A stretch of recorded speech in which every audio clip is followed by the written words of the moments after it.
ছোটকালে মিলাদের মিষ্টি অনেক খেয়েছি।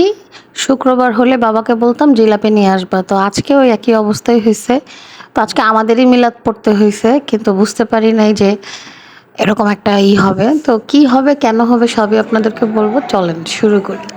তো মিলাদ পড়তে বসছি, ভালো কথা। মিলাদে বসেছি ঈদে মিলাদুন্নবীর জন্য। মিলাদ পড়াচ্ছে স্কুলে। তো টিফিনের পরপরই ওর বাচ্চাদের সবাইকে বলছে যে মিলাদ হবে, ক্লাস আর হবে না। তো ম্যাক্সিমাম বাচ্চারাই চলে গেছিলো। আর এই যে আমরা এখানে বসছি। তো চারজন বসার পরে কারেন্ট কিছুক্ষণ পরে চলে গেছে। ভালো কথা। আর এই যে আমাদের কাকুলি, সরি তানু আপা, এটা মজা আমাদের করে কাকুলি। বলছি, কিন্তু আমরা ওনাকে কাকলি ডাকি। আর এই যে এদিক দিয়ে দেখেন কি সুন্দর মিলাদ পড়তেছি। আর এসি ছেড়ে রাখছে, তো এই কারণে ফ্যানগুলো বন্ধ। আর কত বছর যে ফ্যানগুলো মুছে না আল্লাহই জানে। তো যাই হোক, বাচ্চাগুলো কষ্টে বসে বসে মিলাদের জন্য বসে আছে, কারণ মিলাদ শেষে তো মিষ্টি পাবো। তো অনেকে বলতেছিল যে বিরিয়ানির প্যাকেটও পাবো।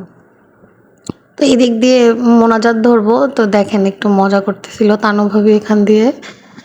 এই তিনজন এক হিজাবের মধ্যে যদি থাকতে পারে, তাহলে আমরা কেন 3 হাত এক করে মোনাজাত করতে পারবো না? তো আমার ডার্লিং আর আমি 3 হাত এক করে নিয়ে মোনাজাত করছি, কারণ আমার আরেকটা মোবাইল ছিল। আসলে কেউ খারাপ দৃষ্টিতে দেখবেন না। তো এদিক দিয়ে হিজাবটা একটু একটু করে টানছিল, ফুস করে পড়ে যাচ্ছিল। তো মোনাজাত শেষ করে এখন হচ্ছে সেই কাঙ্ক্ষিত সময়, 2 ঘন্টা মিলাদ পড়াইলো, গজল শোনাইলো, এত কিছু করলো। এখন সবাই সেই কাঙ্ক্ষিত বিরিয়ানি খেতে যাবো। আসলে বিরিয়ানি তো দিবে না, দিবে পরে শুনলাম মিষ্টি। তো মিষ্টির পরবর্তী ধাপ দেখতে হলে একটু কষ্ট করে সাথে থাকুন। আমরা ভাবছি যে গেট দিয়ে বেরোবো আর মিষ্টি নিয়েও চলে যাব। ওমা গোমা, হেতেরা আমাদেরকে বলতে আছে আপনারা সবাই উপরে চলে যান। উপরে বলতে দোতলায়, দোতলা থেকে মিষ্টি দিবে। আরে পোলাপাইন যে কি খুশি বিশ্বাস করেন। পোলাপাইনের খুশি দেখলে আর কিছু লাগে? ওই মিষ্টি হোক আর জিলাপি হোক। পরে দেখি ঠোঙা ভর্তি ভর্তি জিলাপি নিয়ে আসতেছে। আর এদিক দিয়ে মুনতাহার চুলটা খুলে যাচ্ছিলো, তাই আমার ডার্লিং ওর চুলগুলো বেঁধে দিচ্ছিল, বেনি করে দিচ্ছিল। তো এদিক দিয়ে তার একটু মুডটা একটু খারাপ ছিল। আর এই যে আমাদের আদিবা সোনামণি, তো পোলাপান যখন আনন্দে থাকে মারাও তখন আনন্দেই থাকে। কিন্তু মাঝখান দিয়ে এত গরম ছিল যে আমি পুরো লাল হয়ে গেছিলাম। হ্যাঁ, লাল তরমুজের মতো হয়ে গেছিলাম। এটা আপনারা ছবিতে দেখলে বুঝতে পারবেন, মানে এত পরিমাণ গরম ছিল ওই দিন। তো মিষ্টি খাওয়ার স্বাদ, মিলাদ পড়ার স্বাদ মিটে গেছে। আর ওই যে দেখা যাচ্ছে, ওই দেখা যায় তাল গাছ, ওই দেখা যায় জিলাপির বাক্স বাক্স।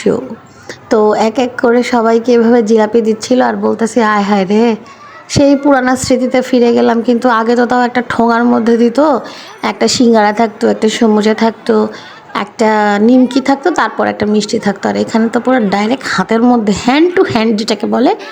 তো গাইস কিছুই করার নাই, মিলাদ যখন পড়ছি মিষ্টিও খাইতে হবে, এটা হচ্ছে পোলাপাইনের কথা। তো আমরাও সেভাবে উপরে দাঁড়ায় রইলাম। তো এদিক দিয়ে জিলাপি নিব, তাই কিছুক্ষণ উপরে থাকার পরে এই যে একটা কাগজ ম্যানেজ করতে পেরেছি যে জায়গা।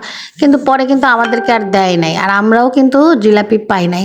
আর আমার মেয়ে কি আর বলবো, একটু পরেই দেখতে পারবেন, সে লাইন থেকে তাকে ঠুস করে বাইরে বের করে দিচ্ছে। বুড়া বুড়া বাচ্চাগুলা, হ্যাঁ সরি, বুড়া বুড়া আপুসরা, বড় বড় আপুরাই দেখেন জিলাপি খাওয়ার জন্য কত বড় লাইন।